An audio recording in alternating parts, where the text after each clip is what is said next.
Closing time in a London pub. A fight. A man is murdered. Nothing more than action. I just have a few questions about the murder of Dennis Burrows. I know nothing about it, Gun. A man doing life. His mother says he's innocent. John is innocent. I swear to God, John didn't do it. But she knows who did. Her other son. You pulled out a knife. I never pulled nothing. And you stabbed one man. I never stabbed nobody. Inside the pub, and you stabbed another man outside the pub. I never stabbed anybody anywhere.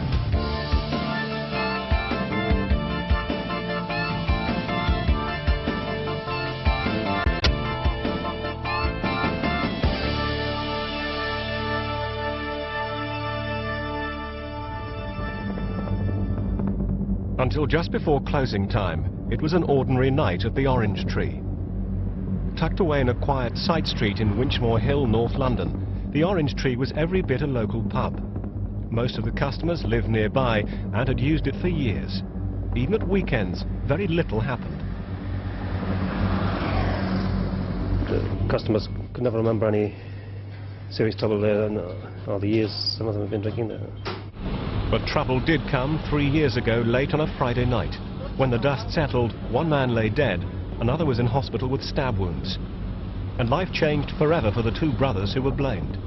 Terry Gorman fled and went on the run. His brother John is doing a life sentence.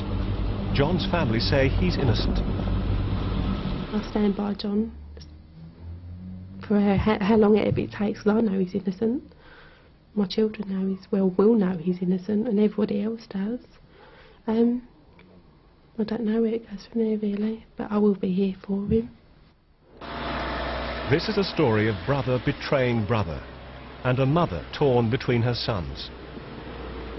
I can't just sit here and knowing John didn't do it and let John get life sentence for something he didn't do. I can't let that happen. I was hoping Terry would put right, like he said he would. It's a terrible position for a mother to have to be in.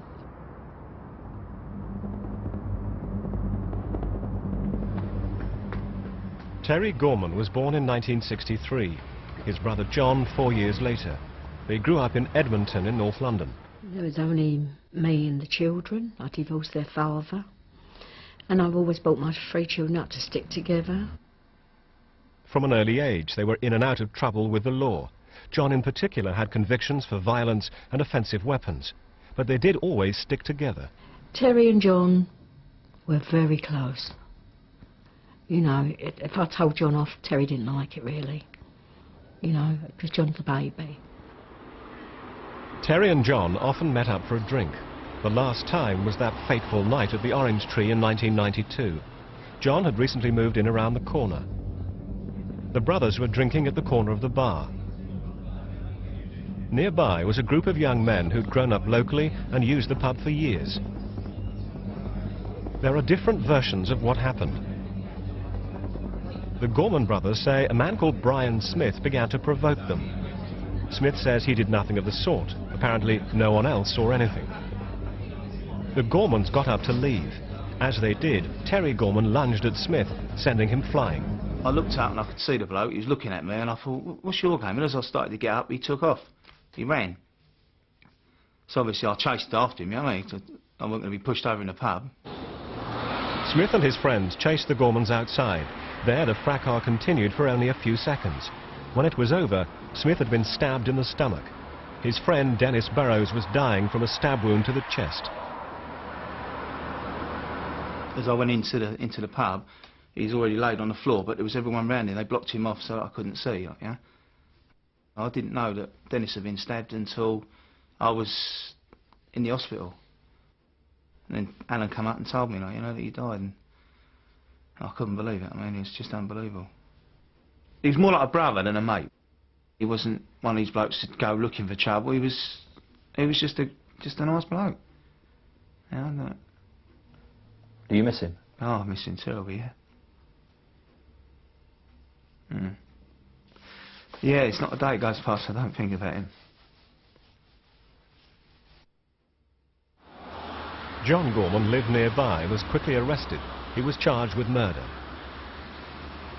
Terry Gorman made his way home to Edmonton across miles of playing fields and open ground.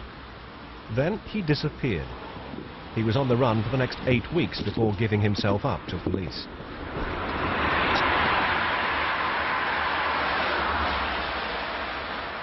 Why do you think he actually went on the run?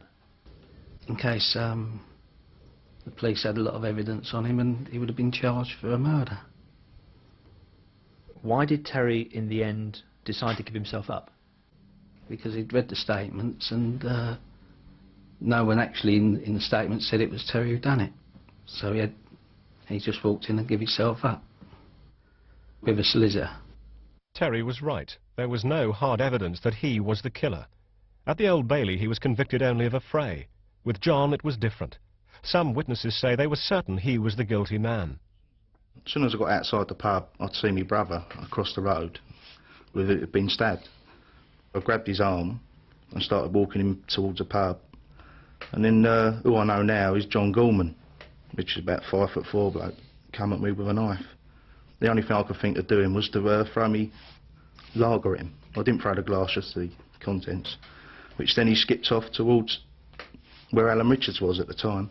Alan Richards, a friend of the Smiths, was injured in the face, probably with a beer glass. John Gorman pleaded guilty to this at his trial. The most important evidence came from a man who hadn't even been in the pub. Terence Horey lived in a house opposite.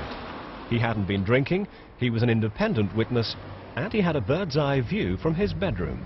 Horey heard a noise and looked out of the window. The first thing he saw was a crowd of people, including a woman in a red dress. Then he saw two men struggling in the road. Then a man fitting John Gorman's description ran towards the two men, lunging towards the stomach of one of them. This, said the prosecution, must have been the stabbing of Brian Smith. From the description, the attacker had to be John Gorman. Many other witnesses contradicted each other, but Horey and Smith were sure of what they saw. John Gorman was the only suspect. Even so, one jury was unable to agree a verdict. It took a retrial to find him guilty. Now he's serving a life sentence in Wormwood Scrubs. His family see him once a week. When I go to visit, obviously my daughter asks questions, where it is, who the policeman, she calls them, why is Daddy there? What can you say to a 4-year-old? I tell her Daddy's away, Daddy's at work, and that's how she would understand it for the moment, but I will tell her the truth. The person who can put this right is out there and he can put it right. And that is what bothers me, that it can be fixed. It can be put right. Nicole Gorman knows something that the jury at John's trial never knew. Even before the trial, Terry Gorman had confessed that he was the killer. He's made a series of remarkable confessions to his solicitors. He even told his probation officer. To date, he's made no less than 5 written statements that it was he who wielded the knife that wounded Brian Smith and struck down Dennis Burrows. In them, he constantly tries to blame others for what happened. He even claims that Dennis Burrows attacked him. But one thing runs through them all. He admits that he, not John, was the killer. Astonishingly, he says the first stabbing happened inside the pub. Smith was standing there. I raised my left hand up to his chest, and in one continuous movement pushed him with my left hand, while at the same time my right hand went forward, stabbing him in the stomach. As I did this, he staggered backwards slightly, and I don't remember him falling over. I went straight towards the entrance and out of the pub. Burrows charged straight at me, bending forward as if he was going to rugby tackle me. I still had the knife in my right hand. I turned in his direction and took 2 steps towards him. I had my fists clenched. I wasn't thinking about a knife. I threw both my fists at him, aiming at his front shoulder joints. We made contact with each other, and his knees buckled and he fell to the ground. There is one big problem with this confession. Brian Smith tells a completely different story of how he was stabbed. He says it didn't happen inside the pub at all. He was stabbed outside. Smith told police that he was grappling with Terry Gorman in the road when he felt a blow to the stomach. But he didn't see who did it. It could have been Terry or John, who was nearby. But if this was when he was stabbed, Terry Gorman's confession is worthless. So could Brian Smith be wrong? Now, for the first time, John Gorman has added his version. We secretly recorded him in prison. He confirms Terry's story, and for the first time accuses his brother of the stabbings. So Terry got up, put his coat on. As I was zipping my coat on, Terry turned around and I see him stab Brian Smith in the side.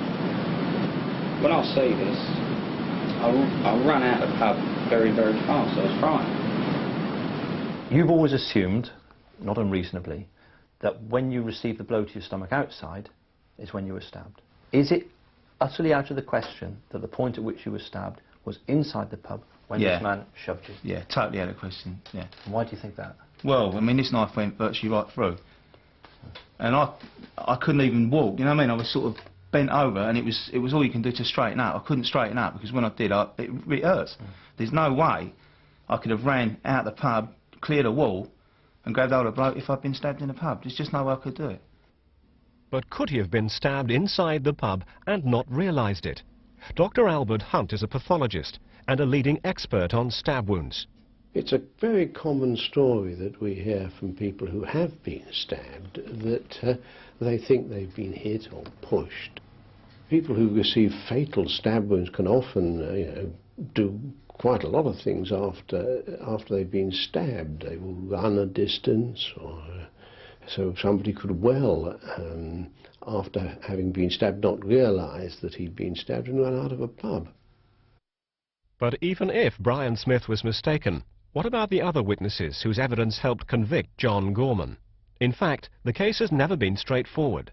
There was a retrial because one jury couldn't agree on a verdict. There were many problems with the evidence. Terence Horey, the man with the bird's eye view, said the first thing he saw was a woman in a red dress. But the woman in the red dress told police that she'd only left the pub after the stabbings. If so, Horey too must have been watching something which took place after the stabbings. John Gorman's lawyers said this was exactly what happened. Horey actually saw John Gorman assaulting Alan Richards with a beer glass. This was after the stabbings as the brothers fled. John Gorman has always admitted it. What Horey sees is not the stabbing of Burrows or Smith. It's possible that he sees the glassing of Richards. It's possible that he sees something else and then mistakes it for being the stabbings. Brian Smith's brother Stephen said he saw John Gorman with a knife. But can that be right? But if he had a knife in his hand, it's difficult to see how he could have assaulted Alan Richards with a beer glass. No, I'll never see a beer glass in his hand. So, I mean, as far as I'm concerned, he hits him with a knife. But other witnesses were certain John was holding a beer glass. They'd seen him run into the pub for it. As I got to the door, John Gorman came running in, and he grabbed the glass from the table and just inside the door and made to go out. Again, I made a grab for his collar as he turned around, and he got away and kept going. At that point in time, it's agreed that John had returned to the bar to arm himself with a glass, making one wonder why he would need a glass and a knife, and also making one wonder whether in fact Mr. Smith saw the glass rather than perhaps the knife. How did you know so positively that the man who ran out with the beer glass was John Gorman? I knew him from coming into the pub.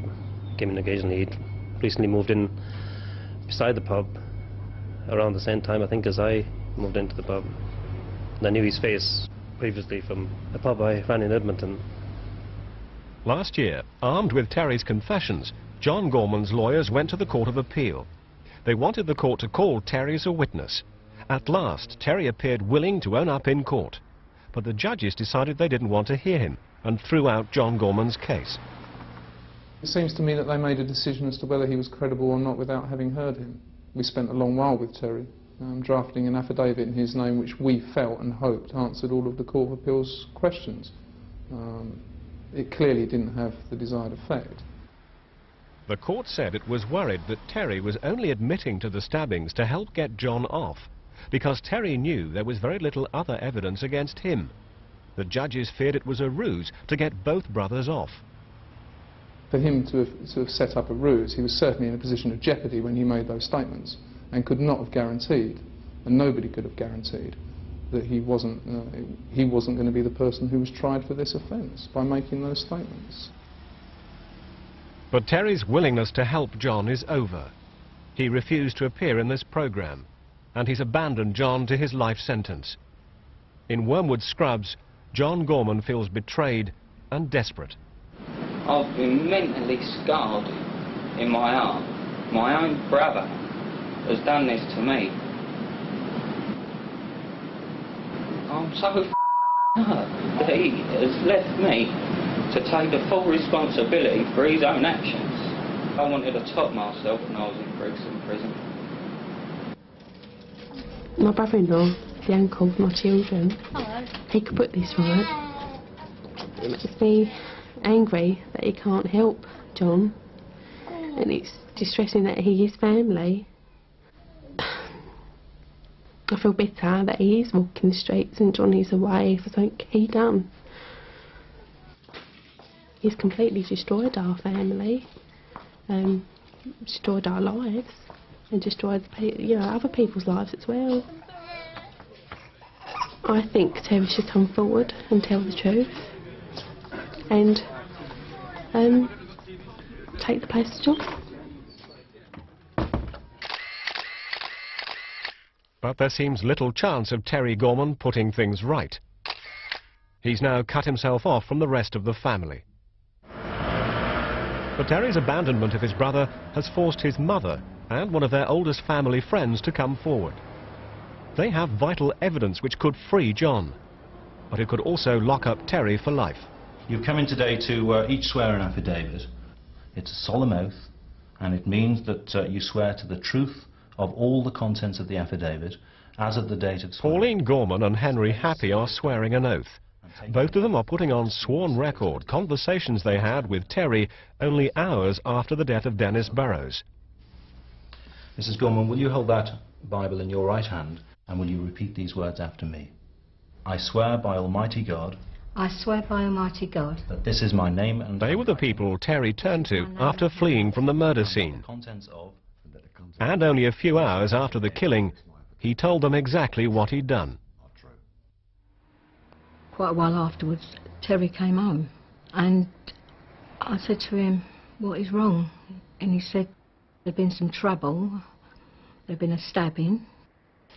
He said he stabbed one man in the pub, and he went outside, and there was another chap, he stabbed him as well, but he didn't realise just how severe it was. He had the knife in his hand. He pulled the knife and showed me how he used it. He could even, in fact, I couldn't do it, but it was like a sheath handle, a little dagger type blade, button on the end there. You had to press the button to unlock the knife, and then when you let the button go, the blade locked. But you could flick it, press the button, flick the blade, and it opened. And just let the button, it locked. And I noticed there was blood on down his right hand side of his coat and a bit on his cuff, you know.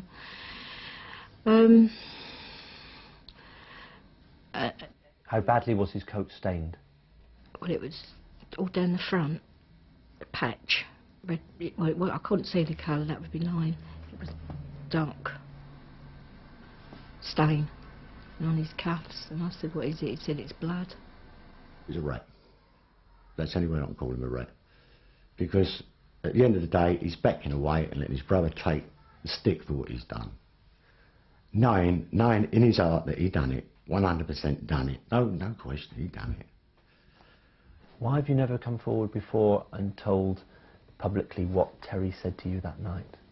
Because Terry said that he would help John tell the truth, and I thought, well, there's no need for me to have to come forward because Terry's going to do it. Terry's going to put right where it was wrong. I relied on Terry, and so did John relied on Terry. World in Action asked one of the country's leading barristers, Lord Williams of Mostyn, to look at the case and examine the remarkable new evidence provided by Pauline Gorman and Henry Happy. I believe that the new evidence that you've unearthed is extremely significant, and if the original trial jury had known about it, that is, admissions by Terry Gorman on the night of the murder at the public house, that he had actually admitted that he was the killer, then it seems to me that the original jury would have had enormous difficulty in coming to the conclusion that John Gorman was guilty. It completes the picture, as it were. There were a few missing holes before as to what happened. We now have a complete picture, and I think for the first time we are in a position to say to the court, this is exactly what happened and here are the witnesses to prove it. I've got no doubt that this case, on the material that I've researched that you've shown me, should go back to the Home Office immediately for the Home Secretary and his officials to give very careful consideration whether it should be re-referred to the Court of Criminal Appeal yet again. If this matter comes back to court, you may well be called upon to give evidence, evidence which will possibly convict your son Terry. Are you prepared to do that? I've got to, because John's innocent. I don't want to. Terry's my son. But John is innocent. I swear to God, John didn't do it. When World in Action was trying to persuade Terry Gorman to be interviewed, he made no secret of his guilt. He didn't know we were recording the conversation. It's the morning when you wake up. Yeah. My first thing of the morning, bang, it's here. But what's there? The fact that you killed a guy, the fact that John's in prison? It's just about everything, really. It just starts from the night. It goes through the night, like how it all started. I know he's my brother, but you know, them be kids, it wouldn't be right for me to let them suffer. Not just use them as an excuse, but I know it's something that's going to happen. I know. If I've whizzed off with him, you know, we've got an next call nose, 8 years plus. I've been taken away from my children and my wife for the murder of Dennis Burrows. I didn't kill him. You done it. You put your hands out and tell the truth. Don't hide behind your children, because when they grow up, they will know the truth, that you're a murderer. The best that John Gorman could hope for, in my opinion, from the Court of Appeal, if his case is referred again, would be a retrial. The question then is for the Director of Public Prosecutions, should there be an effective trial of both brothers? I can see a lot of sense from the public point of view in having the case against both of them fully presented to the same jury. What I ask for is a retrial. I want Terry in the dock, in the Bailey, with me, standing trial again, and let new evidence, fresh evidence, come forward and be put to the jury, and then let the jury decide. Then Terry will be proven as guilty of murder, and my innocence will be proven once and for all. John Gorman hopes that a joint retrial will remove any lingering suspicions that he and Terry are working a ruse. But Terry Gorman is now exploiting just that suspicion as he finally betrays his brother. About the murder of Dennis Burrows. I know nothing about it, Gov. Why is your brother serving 15 years for a murder you committed? Perhaps he committed it, eh? You pulled out a knife. I never pulled nothing. And you stabbed one man. I never stabbed nobody. Inside the pub, and you stabbed another man outside the pub. I never stabbed anybody anywhere. You committed murder. No, it was the rounds. It was the rounds. But it's too late for that. It could only be a ruse if there was no other evidence. Now there is. Things went Your own own mother, Mr. Gorman, has told us that night you went round to her house and admitted to her that That's a lie for a start. Mr. Happy has told us, Mr. Gorman, that you went that night and you murdered. You carried a knife.